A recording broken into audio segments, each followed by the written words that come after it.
Wilko was not a struggling business, not on paper anyway.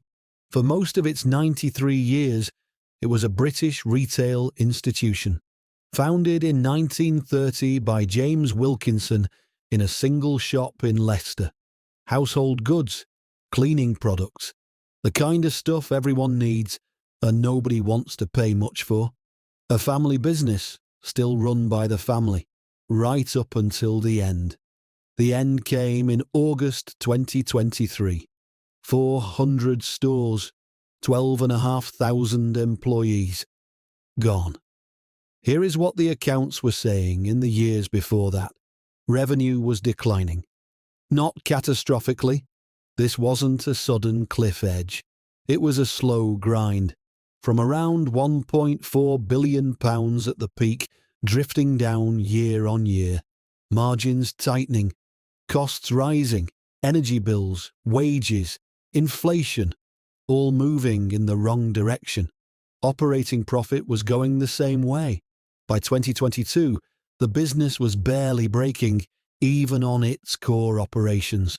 That's not a great position. But it's not necessarily fatal. Retailers go through cycles. You cut costs, you restructure, you invest in the bits that are working. Here's what you don't do. You don't pay dividends. The Wilkinson family extracted tens of millions in dividends from this business over the years leading up to its collapse. Dividends paid not from surplus profits, but from cash the business couldn't really afford to hand over.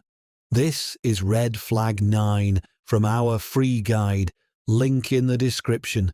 Dividends funded by debt rather than genuine free cash flow. It's one of the most reliable warning signs in retail collapses. The number is always there in the accounts. You just have to look. While the dividends went out, the debt went up. Net debt climbed. The business that was supposed to be cash generative was borrowing more each year to fund its operations and handing cash to its shareholders at the same time. There was no meaningful investment in digital. While competitors built online operations, Wilko's e-commerce was an afterthought. By the time the pandemic hit and physical retail was forced to close, the business had no alternative revenue stream to fall back on.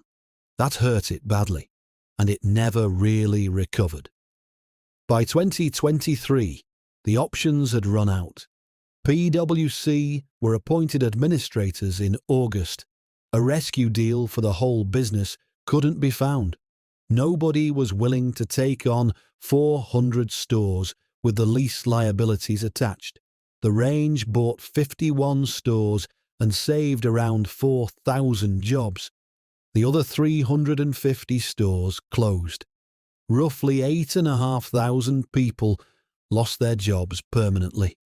The Wilkinson family, who had been taking dividends while this was happening, expressed that they were devastated. I'm sure they were. The lesson here is not that family businesses are bad. It's that the incentives in a family-controlled business can work against the long-term health of the company. When the controlling shareholders are also collecting dividends, there is a structural pressure to keep paying out, even when the business needs that cash for investment, for debt reduction, for survival. The account showed the gap between what was being paid out and what the business could actually afford. Every year, the numbers were there. Red flag 9, red flag 3, debt growing faster than equity. Red flag 10, dividends paid from debt, not profit. 3 of the 10 warning signs from our free guide were flashing. Loudly. Link in the description. Download it. Next time you're looking at a company whose accounts seem fine on the surface, check the dividend policy. Check the cash flow. Check who's getting paid while the business is borrowing. Wilko, 93 years old, 12,500 jobs. The family kept the dividends. Anyway,